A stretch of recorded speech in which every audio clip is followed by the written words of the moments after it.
Jamal Carter's heart raced with excitement as he pulled his sleek black sedan into the parking lot of Golden Motor Works, one of the city's most prestigious car dealerships. The sun reflected off the dealership's shimmering glass windows, behind which lay the luxury sports car he had dreamed of owning for years.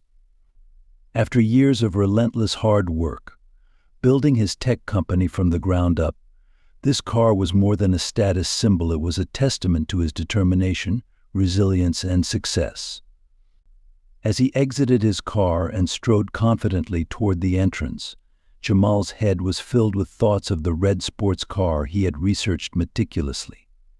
Every detail, from its engine to its sleek, aerodynamic design, was ingrained in his mind.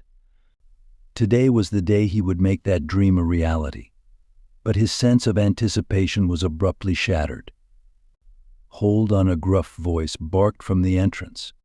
Jamal turned to see Lance Bradley, the security guard, a tall, bulky man with a sneer on his face.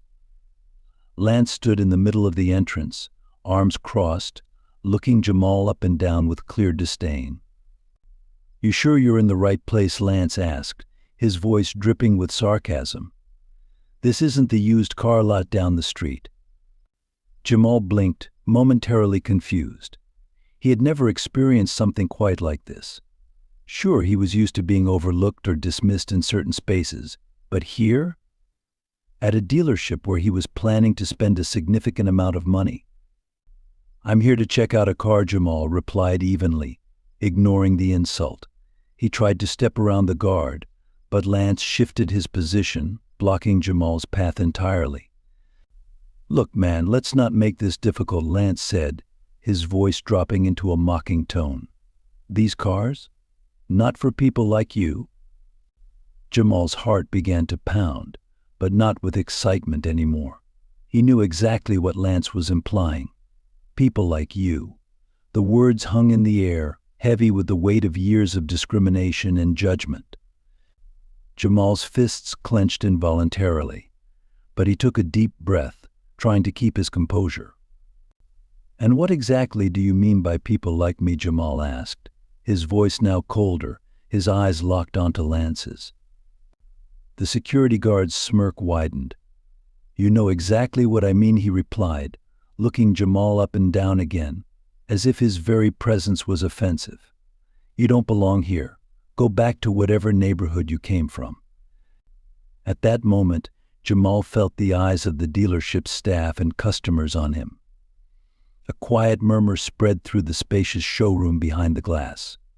He was being watched, judged, and he could feel the weight of their collective assumptions pressing down on him. "I'm here to buy a car," Jamal said firmly, his voice rising just enough to be heard by those watching. "Now, if you don't mind, I'd like to speak to someone inside." But Lance didn't move. Instead, he leaned in slightly, his voice low and filled with venom. "Listen, you're wasting your time. You don't belong in a place like this. We don't sell to—" He hesitated for a second, then spat out the words, "people like you." The words hit Jamal like a punch. He could feel his blood boiling, but he knew reacting aggressively wouldn't help. The scene had already drawn too much attention, and he could see a few employees in the back whispering and pointing in his direction. He had to keep his cool. This wasn't just a personal insult, this was a reminder of how the world still saw him, even with all his success. Just then, a voice called from inside the dealership. "What's going on out here?" Rick Davis, the dealership manager, walked toward the entrance with an air of superiority, his tailored suit and polished shoes glinting in the sunlight. He had a fake smile plastered across his face as he approached, but as soon as he saw Jamal standing there, flanked by Lance, the smile twisted into something uglier. Rick took in the scene with a quick glance. Lance stood there smugly, arms still crossed, while Jamal remained calm, though tension radiated from his body. "Is there a problem here?" Rick asked, though the disdain in his voice suggested he already knew the answer. His eyes flickered to Lance, who gave him a brief nod, as if to confirm the situation was under control. "I'm here to buy a car," Jamal said, his voice controlled but firm. "But your security guard seems to think I don't belong here." Rick chuckled, a low, condescending sound that grated on Jamal's nerves. "Oh, is that right?" he said, stepping closer. "You're looking to buy a car. From us," he gestured broadly toward the showroom, as if the very idea were preposterous. Jamal felt his stomach tighten. He had walked into this dealership with optimism and excitement, but now he was standing in front of two men who saw him not as a customer, but as an intruder. "I've been interested in one of your sports models," Jamal continued, refusing to let them see how much their treatment was affecting him. "I've done my research and I'm ready to make a purchase." Rick raised an eyebrow, clearly amused. "You've done your research?" He looked Jamal up and down with a patronizing smile, as if Jamal's appearance contradicted everything he had just said. "Let me guess," Rick continued. "You're here to check out the red one, aren't you?" Jamal nodded. "Yes, that's the one." Rick let out a short laugh, shaking his head. "Look, buddy, these cars aren't exactly in your price range. Why don't you head over to the used car section? We've got some more affordable options over there." He said the word affordable slowly, as though it was a foreign concept for Jamal. Jamal's jaw tightened, but he didn't flinch. "I'm not interested in used cars," he said firmly. "I'm here for that sports car, and I'm ready to pay for it. Now, if you'll excuse me, I'd like to speak with someone who's actually interested in making a sale." The smirk on Rick's face disappeared, replaced by a look of barely concealed contempt. He glanced back at the other employees, some of whom had come closer to watch the unfolding scene. One of them, a young saleswoman, looked uncomfortable, but she didn't step forward to intervene. Rick leaned in slightly, lowering his voice so that only Jamal could hear. "Listen, I don't know how you got it into your head that you can afford a car like this, but let me be clear. People like you don't buy cars like this. So unless you've got drug money or some other kind of luck, I suggest you stop wasting our time." Jamal's chest tightened as the words sank in. People like you. Drug money. Luck. It was all there, every stereotype, every assumption about who he was and how he had gotten to where he was today. But Jamal wasn't about to give them the satisfaction of seeing him lose his composure. "I earn my money, just like anyone else," Jamal said, his voice steady despite the anger bubbling beneath the surface. "And I'll spend it wherever I damn well please." Rick raised his hands in mock surrender, the sneer on his face widening. All right, no need to get worked up," he said, his tone dripping with false sincerity. "But I'm telling you, you're not going to find what you're looking for here." Jamal took a step closer, his eyes locked on Rick's. "We'll see about that," he said quietly, before turning on his heel and walking out of the dealership, his mind already racing with a plan. As the door closed behind him, Jamal could hear the laughter of the employees inside, but they had no idea what was coming next. The anger burned within Jamal as he left the dealership, but it wasn't the type of anger that would consume him. It was the kind of anger that fueled transformation. As he sat behind the wheel of his car, the humiliating words from the manager and security guards still echoed in his mind. He had been dismissed and degraded simply because of his skin color, but this would not be the end of the story. Jamal wasn't just any man. He had built his business from the ground up, thriving in an industry where few believed he could succeed. His relentless determination had already made him a success, but now it would serve a new purpose. He knew that the only way to respond was with action, and action that would not only serve him but send a message to every business still stuck in the mindset of discrimination. He drove straight to his office, his mind racing with possibilities. Within an hour, he had called a meeting with his most trusted confidants, Daniel Lopez, his sharp and calculated lawyer, and Vanessa Chang, his financial advisor, who had a reputation for seeing opportunities where others saw problems. Sitting across from them in his spacious office, Jamal wasted no time getting to the point. "I'm not just angry," he said, his voice steady but firm. I want to buy that dealership. I want them to regret how they treated me, and I want to do it without them even seeing it coming. Daniel leaned back in his chair, stroking his chin thoughtfully. The dealership is part of a larger corporation. We'll need to dig into their finances, see what vulnerabilities we can exploit, he said, already beginning to formulate a plan. Vanessa nodded in agreement, her fingers flying across her laptop keyboard as she began looking up the dealership's parent company. From what I remember, they've been struggling. Their stock has been declining for the past year. This might be the perfect moment for a takeover, but we need to move quietly. Jamal's eyes narrowed with focus. I don't want them to know it's me. I want to operate through anonymous accounts and intermediaries. If they see this coming, they'll try to stop it. For the next several hours, the three worked in tandem, dissecting every detail of the dealership's finances, stock value, and ownership structure. Daniel, with his legal expertise, mapped out how they could discreetly acquire shares without raising suspicion. Vanessa, with her vast network of financial resources, set the groundwork for purchasing shares through trusted intermediaries. Jamal leaned back in his chair, a sense of determination washing over him. We're going to hit them where it hurts. They won't just lose a customer, they'll lose their power.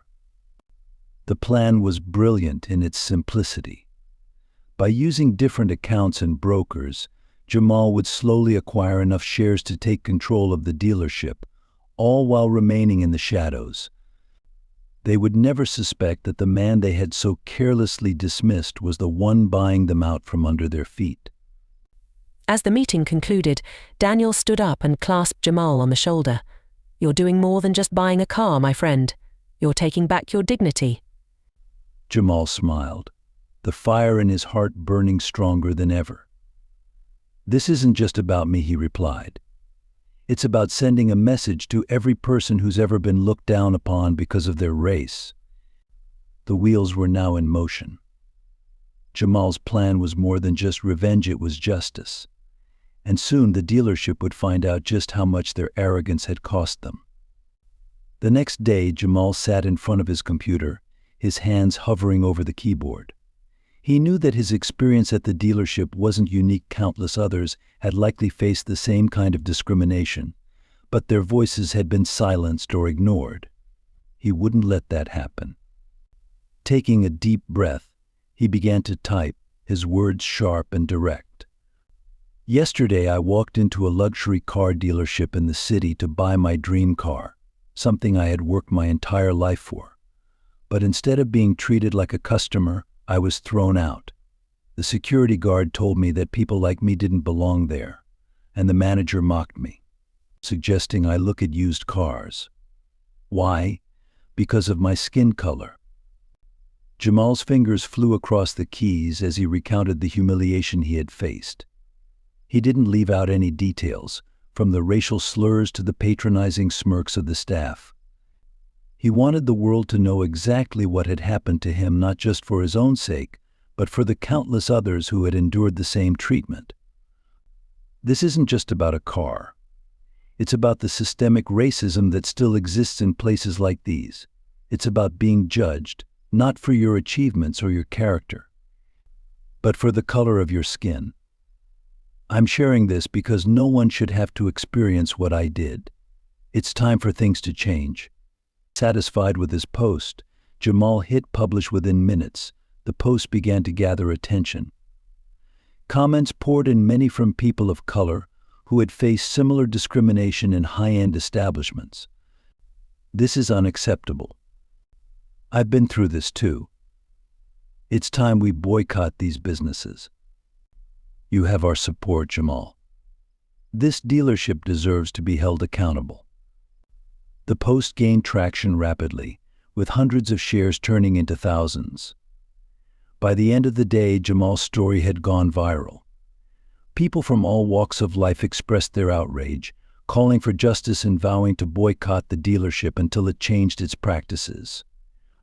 Many shared their own stories of racial discrimination, amplifying the conversation even further. Within hours, racial justice activists picked up the story, using it as an example of the deep-seated racism that still pervades high-end consumer businesses. Hashtags like End Racial Discrimination and Justice for Jamal trended across social media platforms, gaining momentum with every retweet and repost. The impact wasn't confined to the online world. News outlets began picking up the story, interviewing Jamal and other victims of similar treatment.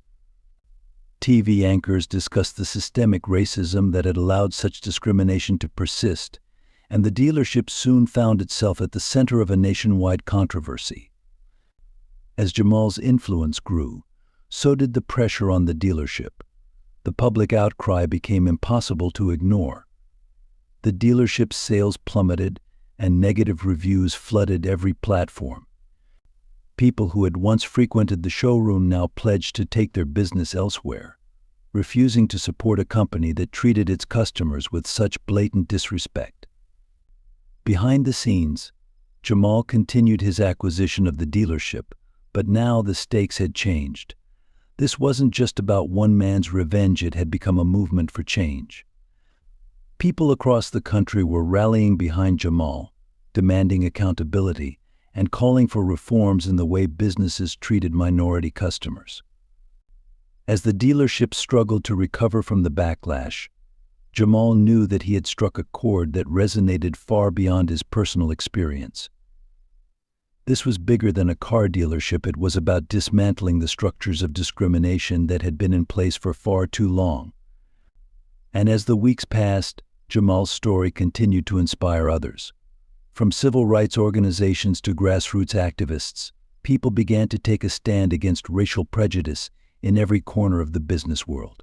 Change, Jamal realized, wasn't just coming, it was already here.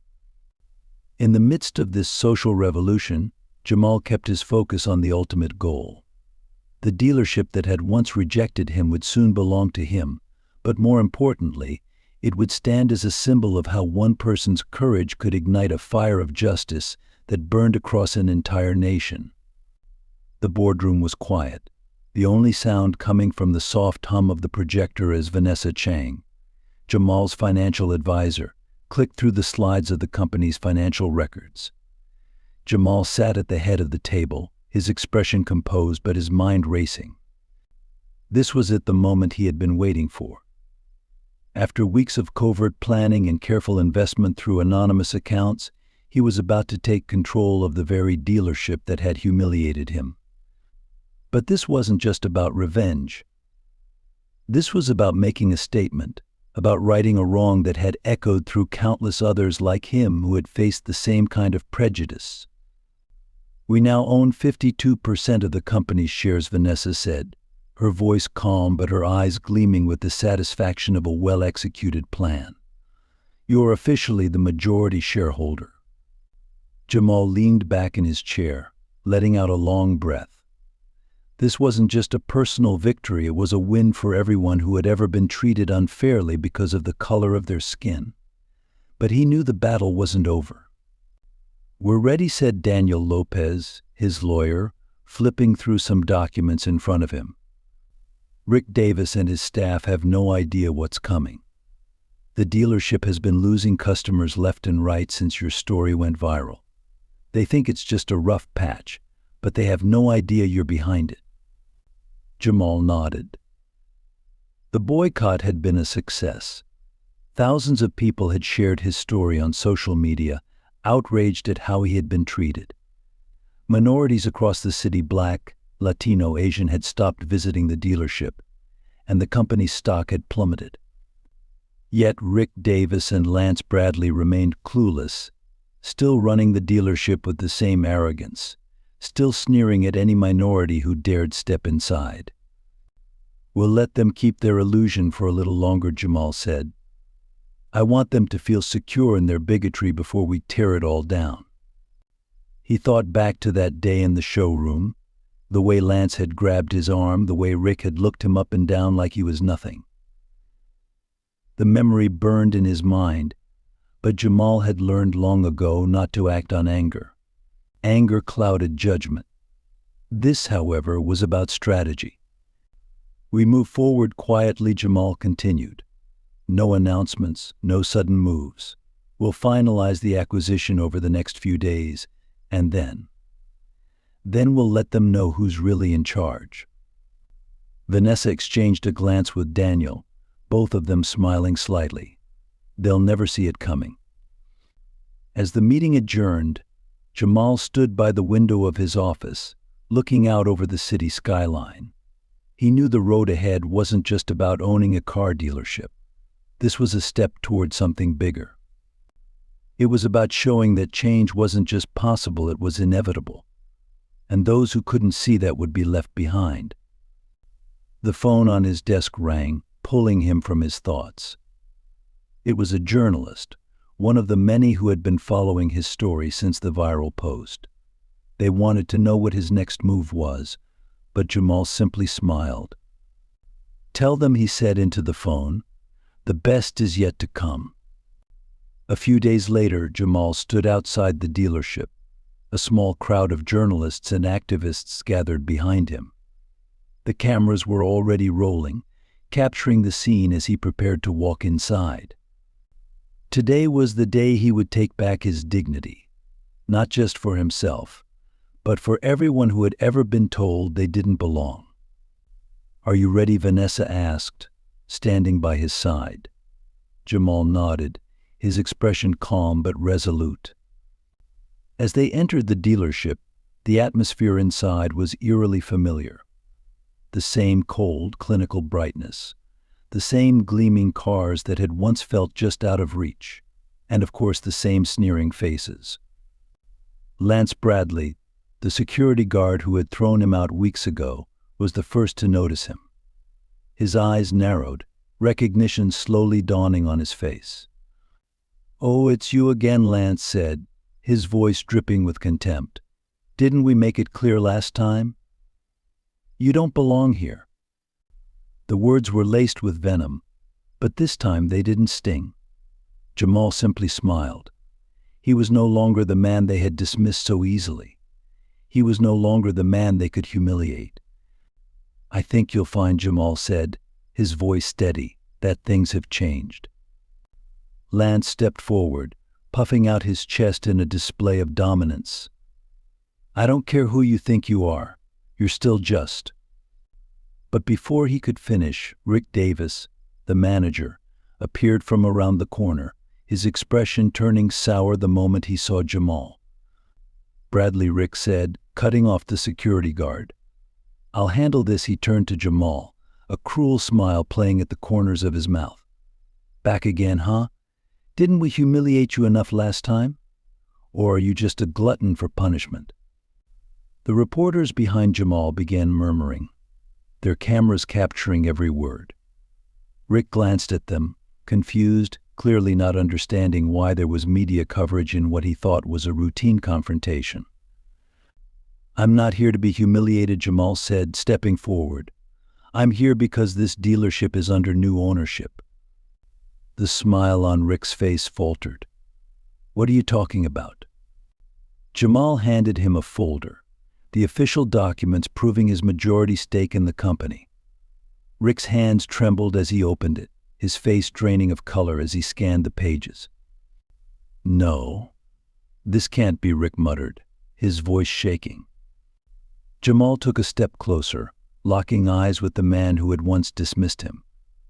"I own this dealership now, Rick, and as of today, it's going to run a little differently."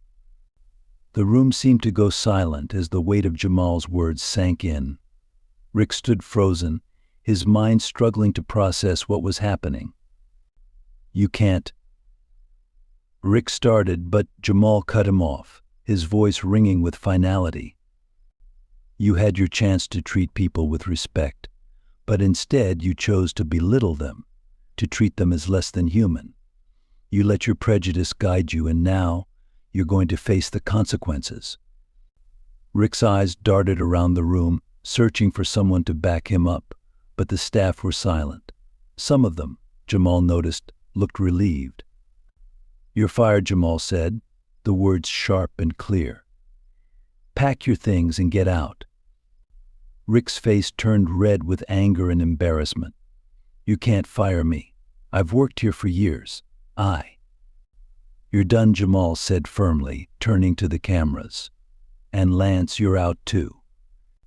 Lance sputtered, his bravado gone.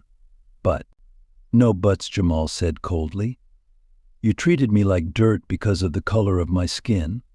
I gave you the chance to do better, but you failed. You're fired. The cameras clicked, capturing every second as both men stood, defeated. Jamal felt a sense of closure washing over him, not from revenge, but from justice. The very people who had thought so little of him were now exposed for who they truly were. Jamal stepped onto a small stage that had been set up inside the dealership, turning to face the journalists. This dealership will no longer be a place where people are judged by their appearance. We will serve every member of this community with respect and dignity, regardless of race or background. The room erupted in applause from the journalists and activists, and Jamal knew this moment wasn't just for him. It was for everyone who had ever been told they didn't belong. As he handed out the keys to the young people from the community, Jamal realized something profound. This was no longer about the car dealership or the humiliation he had faced. It was about creating a future where no one had to endure what he had. A future built on respect, equality, and justice. And in that moment, Jamal Carter wasn't just a businessman, he was a symbol of change. The lights from dozens of cameras glinted off the shiny hoods of luxury cars lined up behind Jamal Carter as he stepped onto the stage at the dealership. It was an unusually warm afternoon, and the crowd gathered outside was thick with anticipation. Activists, reporters, and curious onlookers filled every corner of the lot, the tension in the air palpable. For many, this moment represented more than just a public statement. It was a stand against a deeply ingrained system of prejudice. Jamal adjusted the microphone, his gaze scanning the sea of faces before him. There was an undeniable gravity in his stance, a blend of quiet confidence and righteous indignation. He knew the weight of what he was about to say and the change it could ignite. This wasn't just about cars, this was about dignity, respect, and equality. Good afternoon, everyone, Jamal began, his voice calm but firm, cutting through the murmurs of the crowd. I stand before you today not just as the new owner of this dealership, but as someone who has personally experienced the sting of discrimination. A month ago, I came here as a customer, excited to purchase the car of my dreams. Instead of being treated with respect, I was judged by the color of my skin. The crowd quieted, leaning in as his words carried a raw honesty that resonated deeply. Reporters clicked their pens, and the hum of camera shutters added to the tension. Jamal took a deep breath before continuing. That day I was told that I didn't belong, that I should look elsewhere, maybe somewhere more fitting for someone like me. But today I am here to tell you all that such behavior, such blatant racism, will no longer be tolerated at this dealership or anywhere else. He paused, allowing the words to settle, letting the gravity of his message wash over the crowd. This dealership will now be a place where opportunity reigns, where respect is extended to all, no matter their race, background, or financial status. I am proud to announce that starting today, we will be donating the entire inventory of this dealership to underprivileged youth from minority communities. Gasps echoed through the crowd as reporters scrambled to capture every detail. Jamal stepped back, motioning toward the rows of gleaming cars behind him.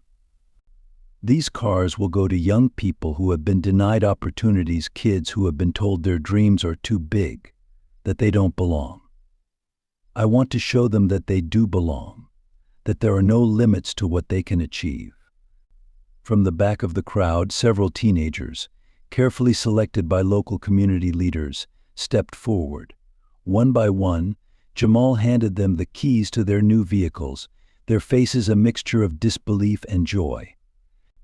The cameras flashed wildly, capturing the moment for the world to see. As Jamal handed the last set of keys to a young man with a spark of determination in his eyes, he smiled warmly. "This car is a symbol of your future," he said, his voice soft but filled with conviction. "Use it to drive toward your goals. Let it remind you that there is no ceiling to your potential." The crowd erupted in applause, a mixture of cheers and tears. The moment was a powerful statement, not just against racism but for hope, empowerment, and change. It was a victory for every person who had ever been told they didn't belong, that they weren't worthy. With the press conference drawing to a close, Jamal raised his hand to silence the crowd one last time. "This is only the beginning," he said. "We're not just changing how this dealership operates, we're changing the narrative. We will no longer let racism define our experiences, our opportunities, or our futures. Today, we take back the power." The cheers grew louder, reverberating through the streets. The energy was electric. What had begun as a personal mission for Jamal had evolved into a movement, and he knew that this moment would echo far beyond the walls of the dealership. Within hours of the press conference, the footage of Jamal's powerful speech and the car donations spread like wildfire across social media. The story took on a life of its own, with headlines reading, "Entrepreneur Shuts Down Racism with Bold Move." "Justice on Wheels, Jamal Carter gives back to the community and car dealership becomes a beacon of hope." News outlets ran segments on Jamal's actions, turning him into a household name. The story wasn't just about one man's revenge against a discriminatory dealership anymore. It had sparked a nationwide conversation about systemic racism in businesses. Luxury dealerships, long seen as bastions of exclusivity, were now under the microscope. At dealerships across the country, customers of color began to share their own stories of discrimination. Hashtags like Justice for All and End Racial Bias trended on Twitter, amplifying voices that had long been silenced. Social media was flooded with testimonials from people who had been treated poorly simply because of their race, and the outrage only grew. As the movement gained momentum, activists organized boycotts against other high-end dealerships known for their discriminatory practices. Demonstrations sprang up outside of showrooms, with protesters holding signs that read, "We deserve respect and racism has no place in business." These protests were peaceful but powerful, demanding accountability from an industry that had turned a blind eye to prejudice for far too long. In response to the growing pressure, several major car brands issued public statements condemning racism. They promised reforms, vowing to implement diversity and inclusion training for their employees. But for many, these statements rang hollow. Words without action were not enough, and the public demanded more concrete changes. Jamal's story continued to dominate the media cycle, with talk shows inviting him to speak about the need for change. His appearances were passionate and unyielding. "This isn't just about me," Jamal said during one of his interviews. "It's about every person of color who has walked into a business and been judged not by their character, but by their skin.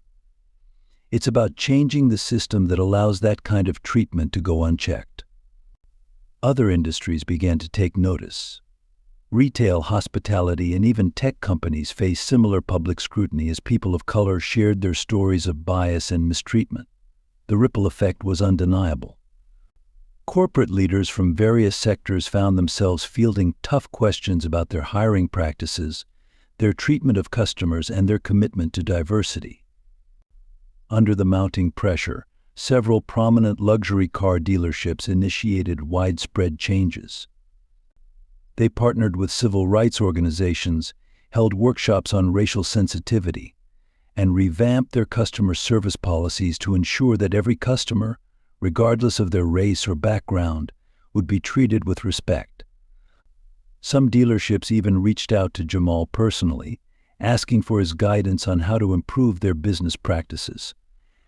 But Jamal wasn't interested in accolades or personal gain. For him, this was about the bigger picture, about creating a lasting change that would impact future generations. He continued to use his platform to speak out against systemic racism, advocating for businesses to not only reform but to lead the charge in building a more just society. The movement had grown beyond his wildest expectations. What had started as a single act of defiance had become a catalyst for nationwide reform.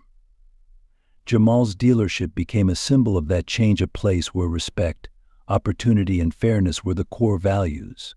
Customers of all races flocked to the dealership, not just to buy cars but to support the movement it represented. As the months went by, the ripple effect continued to spread. Jamal's actions inspired other entrepreneurs to take a stand against racial injustice, using their businesses as platforms for change. It wasn't just about cars anymore.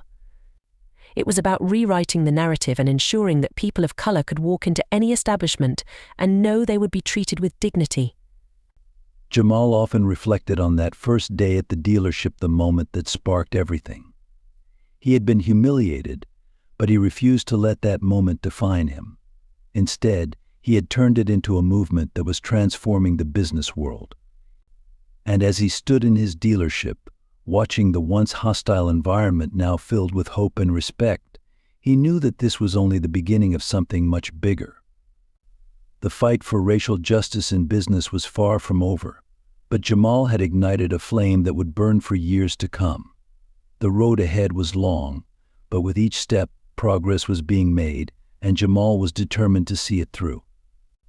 The sun beamed down on the newly renovated lot of Jamal Carter's dealership, but it was no longer just a place for selling cars. Today, it was the launch of a groundbreaking youth training program aimed at empowering minority youth from underrepresented communities. Rows of gleaming vehicles lined the lot, but they weren't there to be sold. Instead, they stood as symbols of opportunity, tools to teach automotive skills and entrepreneurship to young minds who had seldom been offered the chance to dream of such a future. Jamal stood on a small stage, addressing a group of eager teenagers who had gathered for the event. Many of them came from neighborhoods plagued by poverty, systemic racism, and limited access to education or mentorship. Their eyes sparkled with curiosity and hope as Jamal spoke passionately about the program's mission. "Today, we're not just fixing cars," Jamal began, his voice firm yet compassionate. "We're fixing systems. We're breaking down barriers that told you success wasn't for you. The world will always tell you that there are limits because of where you were born, the color of your skin, or the language you speak. But I'm here to tell you that those limits are lies." He paused for a moment, scanning the crowd of bright young faces. "This program is called Your Dream, Your Future because that's exactly what it is. It's yours. We're going to teach you everything you need to know about automotive mechanics, entrepreneurship, and financial literacy. But more than that, we're going to teach you to believe in yourselves." Applause erupted from the crowd as Jamal handed over the microphone to one of the program's mentors, a former mechanic turned entrepreneur who had himself faced many of the same challenges the students now confronted. The mentor began explaining how the program would offer hands-on training, career guidance, and even access to small business grants for those looking to start their own automotive shops. Jamal moved into the crowd, shaking hands with the young people and their families. One teenager, Malik, approached him, his voice trembling with a mix of nerves and excitement. "Mr. Carter, I've never thought about being anything more than just getting by. But today I feel like I can do something." Jamal smiled, placing a reassuring hand on the boy's shoulder. "Malik, you can do more than something. You can do everything. This is your time." The program wasn't just about cars, it was about reshaping futures, altering the narrative that society had written for these young people. Jamal had lived it, and now he was offering them a chance to write their own stories, ones filled with success, pride, and achievement. The camera lights blinked on as the host of the popular national talk show introduced Jamal Carter, the entrepreneur who had taken the country by storm with his bold stand against racism in the business world. The audience, aware of Jamal's story, sat on the edge of their seats, eager to hear his thoughts on systemic racism and what could be done to bring about real change. Jamal sat across from the host, his expression serious but composed. He had been invited here to talk about his journey from being humiliated at a car dealership to owning that very dealership and using it as a platform for societal change. But today he had a bigger message to deliver. Jamal, the host, began, leaning in with genuine interest. Your story has inspired millions, but it also sparked a much-needed conversation about racial bias in business. What do you think companies need to do to address this issue head-on? Jamal took a deep breath before speaking, ensuring every word resonated with the audience both in the studio and watching at home. It's not enough to just have a diversity policy tucked away in an employee handbook. Racism in business, whether overt or subtle, affects real people every day. It keeps people from opportunities they deserve simply because of the color of their skin. The host nodded, and the audience fell silent, captivated by Jamal's raw sincerity. So what's the solution? The host pressed. We need to be proactive, not reactive, Jamal replied firmly. Businesses must do more than just say they're against discrimination. They have to create environments where respect and inclusivity aren't optional, they're the standard. This means real training on racial bias, not just checking a box. It means creating opportunities for people of color at every level, from entry positions to the boardroom. The cameras zoomed in, capturing the intensity in Jamal's eyes as he leaned forward, speaking directly to the viewers at home. Racism didn't just disappear because we passed laws against it. It hides in the everyday practices of businesses, in the hiring process, in who gets promoted, and in how customers are treated. We need to uproot it from every corner of corporate America. The audience erupted in applause, and the host gave Jamal a moment to let his words sink in. Your message is powerful, Jamal. Do you believe we'll see real change? Jamal paused, his gaze thoughtful. We will, he said quietly, but only if we're willing to do the hard work. Change starts with each of us. It's in the way we treat others, in the choices we make every day. If businesses don't step up, if they don't actively work to dismantle the racism embedded in their structures, they'll find themselves left behind. The world is watching, and we're demanding better. His closing statement left a profound silence in the room, followed by a standing ovation. Jamal's words weren't just a call to action, they were a challenge, one that businesses and individuals across the country would now have to face. Jamal's stand against racism in business didn't stop at his dealership. His actions set off a ripple effect across the country, inspiring a wave of other Black entrepreneurs and activists to take similar stands in their own industries. What began as one man's quest for justice became a nationwide movement for equality. Across the U.S., stories began to surface of other entrepreneurs who had faced similar discrimination but now found the courage to speak out. One by one, these stories piled up, catching the attention of the media, politicians, and even corporate giants. Jamal's dealership became a beacon of change. News outlets praised it not only for its commitment to fairness and inclusivity, but also for its role in uplifting the local community. Car buyers, previously wary of discriminatory practices at high-end dealerships, now flocked to Jamal's showroom, knowing they would be treated with respect regardless of their background. What's more, his youth training program grew exponentially, with businesses from across the country donating resources, expertise, and mentorship opportunities. Major corporations began feeling the pressure. Under the scrutiny of the public eye, many issued statements affirming their commitment to anti-discrimination practices. But Jamal knew that words alone weren't enough. His movement, which had gained massive support on social media, demanded more than just lip service. At Jamal's urging, companies across the country began implementing diversity and inclusion training for their employees. Boardrooms were no longer insulated from the discussions of race and bias that had long been kept at arm's length. Leaders in industries, ranging from tech to finance to retail, were now openly addressing the systemic issues within their own ranks. Jamal was invited to consult with some of the biggest companies in the country, helping them devise comprehensive strategies to not only prevent discrimination, but also foster real opportunities for people of color. The success of these programs spoke for themselves. Companies that embraced the change saw increased morale, stronger customer loyalty, and a renewed sense of purpose in their work. But for Jamal, the biggest victory came when young entrepreneurs, people who had once seen no future for themselves, started their own businesses, inspired by his example. His story had given them hope, and their success became a testament to what was possible when racial barriers were dismantled. One evening, as Jamal sat in his office, he received a letter from a young black woman who had just opened her own auto repair shop in a predominantly white neighborhood. "You gave me the courage to believe I could do this," the letter read. "Now I'm giving back to my community just like you." Jamal smiled, knowing that the fight for justice wasn't over.